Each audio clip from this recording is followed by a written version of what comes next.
दंडवत गोविंद गुरु बंदो अभिजन सोए।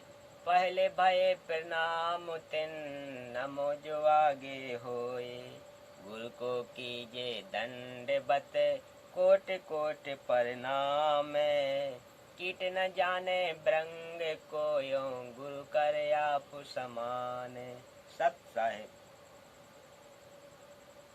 हाँ तो श्रोता बंधु, आज मैं आप लोगों के सामने भगतमती रामों की कथा प्रस्तुत करने का प्रयास कर रहा हूँ, तो सुनिए बड़े गौर से। कबीर संत शरण में आने से आई टले बलाए। जो भाग्य में सूली हो कांटे में टल जाए। एक गांव में संत का आश्रम था, जो गांव से लगभग 2 किलोमीटर दूर बना था। उस गांव के कई परिवार संत जी के शिष्य थे। संत जी वर्ष में केवल 2 बार उस आश्रम में आते थे। उसके साथ कुछ स्थायी शिष्य भी आते थे। वह संत अपनी मंडली के साथ प्रत्येक बार 2 महीने उस आश्रम में रहता, फिर अन्य आश्रमों में जाता। संत जी अपने कार्यक्रम के अनुसार 2 महीने के लिए आया हुआ था। उस गांव के भक्तों के भोजन की व्यवस्था अपने अपने घरों से कर रखी थी। एक परिवार एक दिन का भोजन आश्रम वालों को घर बनाकर लाकर खिलाता था। प्रत्येक भक्त की इच्छा रहती थी कि अपने गुरु जी को उत्तम भोजन, खीर व सब्जी रोटी खिलाएं। एक परिवार का भोजन का दिन था। उस दिन दूध खराब हो गया। उस माई का नाम कस्तूरी था। उसी के पड़ोस में एक परिवार था, जिसमें केवल 2 माँ बेटा रहते थे। सिर पर पिता का साया नहीं था। बेटा माँ के लाड़ से बिगड़ता ही है। माँ का स्वभाव अपनी संतान को सर्वसंभव सुख देना होता है। कहावत है कि राणो का बेटा तथा रड़ुए की बेटी बिगड़ती ही है। कारण पिता कार्यवश बेटी की गतिविधि पर ध्यान नहीं रख पाता। माँ बेटे की गतिविधि पर ध्यान नहीं दे पाती। बेटी को तो अपने साथ रखती है, जिस कारण से करमपाल नशा करने लगा। माता से झगड़ा करके रुपए या बाजरा, ज्वार, चना ले जाता, उसे बेचकर नशा करता था। माँ सारा दिन रोती रहती थी कि सोचा क्या था, यह कैसी कर्मगति, आगे से आगे सब उल्टा हो रहा है। जिस चिंता के कारण दुबली पतली हो गई थी, भगतमती कस्तूरी अपनी पड़ोसन रामो के घर गई। पहले कुशल मंगल की औपचारिकता करते हुए पूछा कि बेटा क्या कर रहा है, कैसी हो माँ बेटा। यह सुनकर बहन रामो रोने लगी और बोली कि बहन कैसे भी नहीं है, लड़का बिगड़ गया है, नशा करता है, कहना नहीं मानता, झगड़ा करता है, गाली गलौज पर उतर आता है। आपको तो पता है परिवार तथा गांव वालों ने मेरे ऊपर कितना दबाव डाला था। जेठ का लत्ता ओढ़ने पति के बड़े भाई से पुनर्विवाह करने के लिए मैंने जसवंती की घटना से डरकर जेठ से विवाह नहीं किया तथा अपने बेटे को सुखी देखने के लिए। आज इसने उससे भी अधिक दुख दे दिया। मन करता है कि कहीं चली जाऊं या आत्महत्या कर लूं। भगतमती कस्तूरी ने कहा कि बहन, गलत बात नहीं सोचा करते, बड़ा होकर सुधर जाएगा। आप मर गई तो तेरे को पता है चाचे ताऊ सारी जमीन हड़प लेंगे, लड़के को अधिक नशा कर मार डालेंगे। ऐसा विचार ना कर। एक काम करो, मेरे साथ सत्संग में चला करो। यहाँ अकेली के मन में ऐसे विचार आते रहेंगे। सूख कर कांटा हो गई हो। रामो बोली, ना बहन ना, मेरे को तो नगर के लोग वैसे ही शक की नजर से देखते हैं। कोई व्यक्ति किसी कारणवश घर आ जाता है तो छतों पर चढ़कर एक आंख से देखते हैं।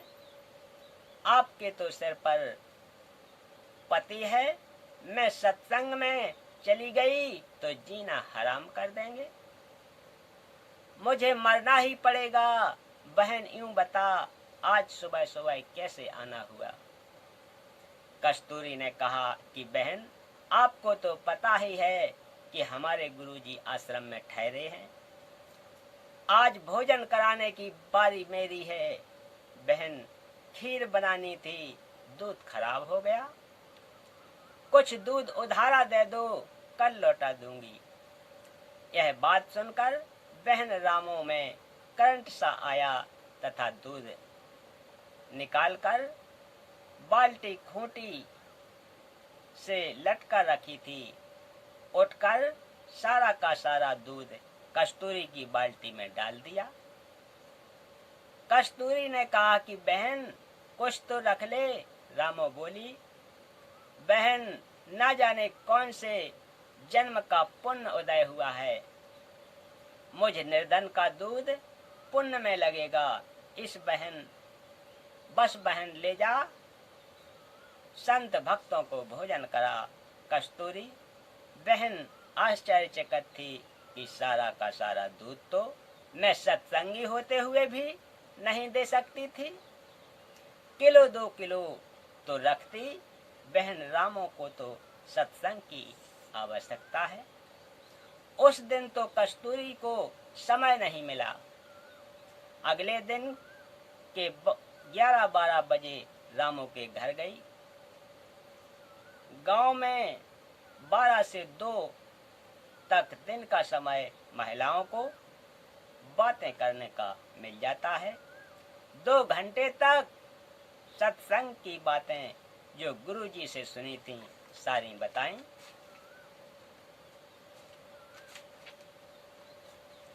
यह सुनकर राम प्यारी यानी रामो की आंखें सी खुल गईं।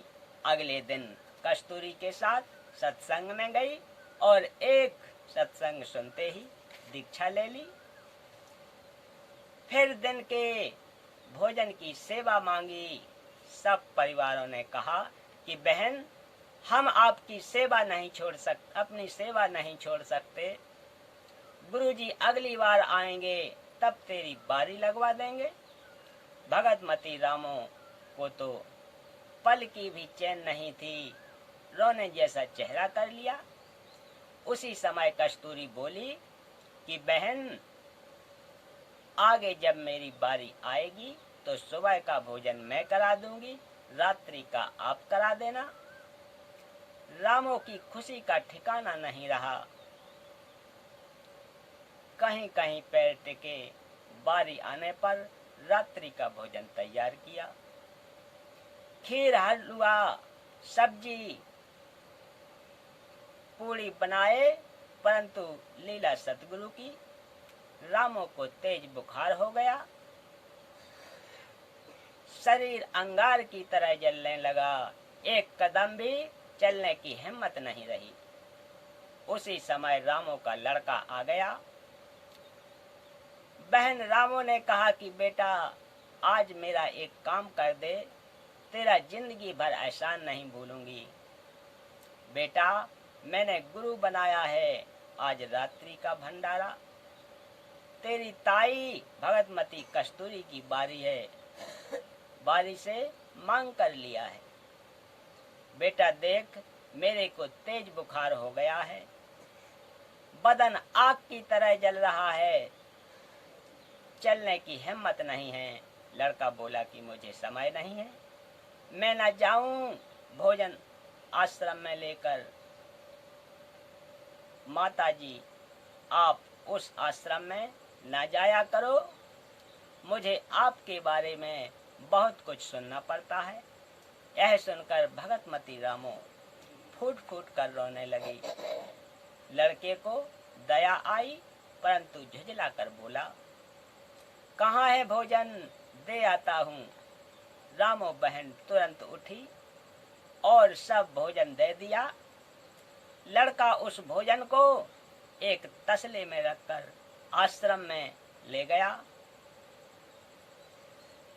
रामो गुरुजी से बार बार निवेदन करती थी कि गुरुजी, लड़का नशा करता है, घर की ठौर बिटोहा कर रखा है, बात नहीं मानता, उसको भी शरण में ले लो महाराज। अगले दिन लड़के को आश्रम में देखकर अन्य भक्त तथा भगतमती कहने लगे कि गुरुजी ने सुन ली रामो दुखिया की, बेटा स्वयं भोजन लेकर आ गया। गुरुजी को पता चला तो हर्ष हुआ कि बेटी रामो बच गई। सुन ली भगवान ने। लड़का बोला, महाराज जी, मेरी माताजी को ज्वर हो गया है, मैं भेजा हूँ, भोजन करो। संत जी भोजन के लिए बैठ गए और सोचा लड़का पहली बार आया है, कुछ ज्ञान सुना दूं। संत जी ने कहना शुरू कर दिया कि बेटा, माता पिता की सेवा करनी चाहिए, उनकी आज्ञा का पालन करना चाहिए, मोक्ष के लिए गुरु बनाकर सत्य भक्ति करनी चाहिए। नशे ने तो बड़े बड़े घर उजाड़ दिए। लड़का तो जला भुना बैठा था, उसे तो पल पल की देरी महसूस हो रही थी, क्योंकि उस रात्रि उसने अपने साथी चोरों के साथ राजा के घर में चोरी करने जाना था। रात्रि के 12 बजे नगर से बाहर मंदिर में इकट्ठा होकर चोरी करने जाना था। उनकी कल्पना थी कि रानियों के महंगे महंगे हार होते हैं, वे चुरा कर लाएंगे, माला माल हो जाएंगे। इसलिए लड़का संत जी से बोला कि बाबा जी, जल्दी भोजन खा ले, मुझे शिक्षा की आवश्यकता नहीं है। संत जी को अच्छा सा नहीं लगा। मन में विचार किया कि रानी रामो वास्तव में दुखी है इस शैतान से। खाना खाते ही बिना बर्तन धोए बर्तन उठाकर चल पड़ा नगर की ओर। आधे रास्ते से अधिक तय करने के पश्चात उसके पैर में मोटी सूल कीकर का कांटा लग गई। पैर में बहुत पीड़ा हुई, चलने में भी कठिनाई हुई। जैसे तैसे घर आया, आंगन में बर्तन पटक कर लगा अपनी माता को उल्हाने देने। आज ही तेरे गुरुजी के दर्शन हुए, आज ही मेरे भाग्य फूट गए, मेरे पैर में कांटा लग गया, मैं चलने लायक भी नहीं रहा। आज के पश्चात आश्रम की ओर मुख करके भी न सोऊं। रामो का बुखार हल्का हो चुका था। शीघ्र उठी और कांटा लगे पैर को धोया। उसके ऊपर तेल की गाद, तेल के नीचे जमा मैल को कपड़े से बांध दिया और सुबह कांटा निकलवाने की योजना बनाई। लड़का अपनी माता से बहुत लड़ा, ओछी मंदी बातें भी कहीं, क्योंकि लड़के करमपाल को तो चोरी में शामिल न होने के कारण बहुत बड़ी हानि हुई लग रही थी। जैसे तैसे सुबह हुई, लड़के का कांटा निकलवा दिया। माता रामो घर के कार्य में लग गई। कुछ देर में एक बैंड बजता हुआ आया। नगर निवासियों को पता होता था कि इस प्रकार का साज उस समय शहर में बजाया जाता है जब किसी को मौत की सजा दी जाती है।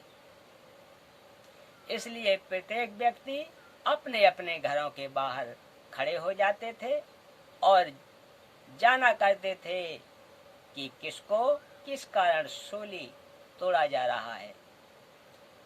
राजा के सिपाही उन चारों व्यक्तियों से कहलवा रहे थे कि अपना दोष बताओ। वे कह रहे थे कि हम राजा के घर चोरी करने गए थे। अब हमने घोर अपराध किया है। आज शाम को हमें सूली पर चढ़ाया जाएगा। कोई सुनता हो तो कभी ऐसे गलती ना करना।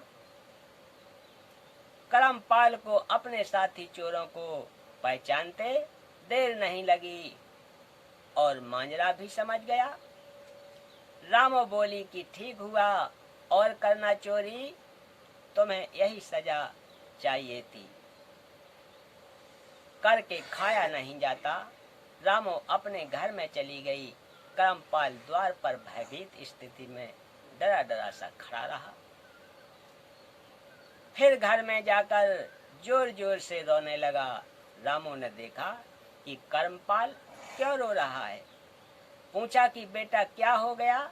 कांटा भी निकल गया, अब क्या दर्द हो रहा है? करमपाल उठा और अपनी माता के सीने से लिपट गया। बोला, माँ भला हो आपके गुरुजी का जिसने तेरे बेटे की सूली की सजा कांटे में टाल दी। माँ आज तेरा बेटा सूली चढ़ना था। माँ आप कैसे जीवित रहती? रामो बोली कि बेटा क्या चोर है? क्यों टूटता सूली? चोरों को सजा मिलती है। करमपाल बोला, हाँ माँ तेरा बेटा चोर था। आज के बाद कसम है माँ तेरी, कभी नशा नहीं करूंगा। आपके साथ सत्संग में चला करूंगा। आपके साथ घर के काम में हाथ बटाऊंगा। मैं अपनी जिंदगी में अपनी माँ को कभी दुखी नहीं करूंगा। रामो बोली कि रे निकम्मे, चोरी भी करने लग गया था। लड़का बोला कि हाँ माँ पक्का चोर हो गया था। धन्य है आपके सतगुरु, धन्य है मेरी माँ जिसे ऐसे महापुरुष की शरण मिली है। माँ आज ही चल, मुझे दीक्षा दिला कर ला। रामो तुरंत लड़के को भगतमती कस्तूरी के पास लेकर गई। सब वृतांत बताया। कस्तूरी भी सर्व कार्य छोड़कर उनके साथ आश्रम में गई और गुरुजी का धन्यवाद किया। सब घटना को बताया, लड़के को नाम दिलाया। एक अन्य गांव के सत्संगी परिवार की लड़की से करमपाल का विवाह हो गया। पूरा परिवार सत्संग में आने लगा तथा सेवा करके सुखी जीवन जीने लगा। बोलिए।